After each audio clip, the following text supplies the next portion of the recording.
Families across the country hit dinner tables tonight, bringing their array of favorite dishes, desserts, and often political opinions, which can often lead to arguments and tense situations between relatives. For more on this, we are joined on the KCBS Ring Central Newsline by Leigh Richardson, licensed professional counselor and founder of the Bryan Performance Center. Thank you so much, Leigh, for joining us. Thanks for having me. First off, how do you handle some of these political discussions at the dinner table, or do you even confront them? Well, you know what I do? I don't take the bait. And that sounds really simple, but it's really hard to do. Because, you go to these annual events, and everybody by this time in the family knows what you vote for and who you're in favor of. And they'll throw the bait out there. What you think about what happened 2 weeks ago? Don't take the bait.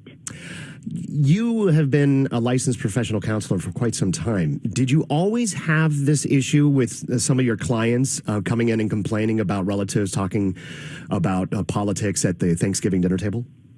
Oh, I'm having a deja vu moment right now because I was open for business yesterday. And, what some good advice is go in with an open heart and an open mind and have realistic expectations about what's going to happen.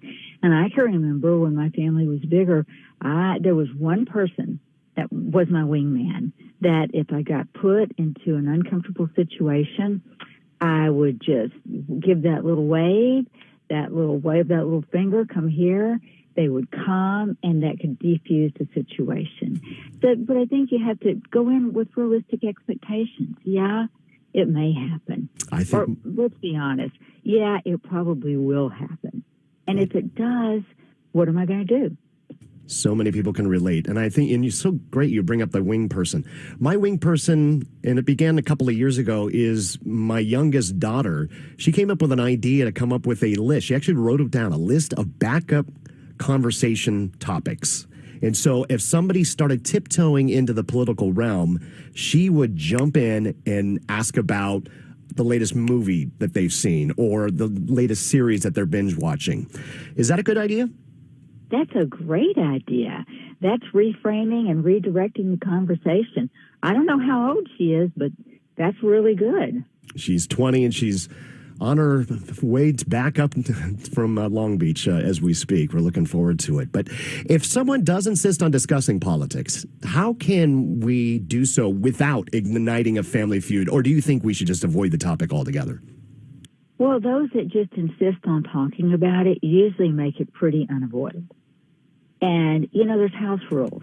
It takes a lot of planning to put together a holiday meal for your family and friends. And think about while you're planning that meal, think about planning those family dynamics. Be sure you don't sit those two. Those two people are going to flare. Don't sit them as far apart as you can. Yeah. And tell everybody. I've told people when they come to my house rules. I only have one thing. Let's focus on gratitude. Let's focus on being together. And let's don't talk football or politics. And if somebody breaks that rule, excuse me, Uncle Bob, I really need your help in the kitchen. Could you please help me for just 5 minutes and just break that situation up? And most people, when you ask for their help, they'll help you. They'll walk away from it. Always about the diversion and heading it off at the pass. Leigh, thank you so much for your time. We've been speaking with Leigh Richardson, licensed professional counselor and founder of the Bryan Performance Center.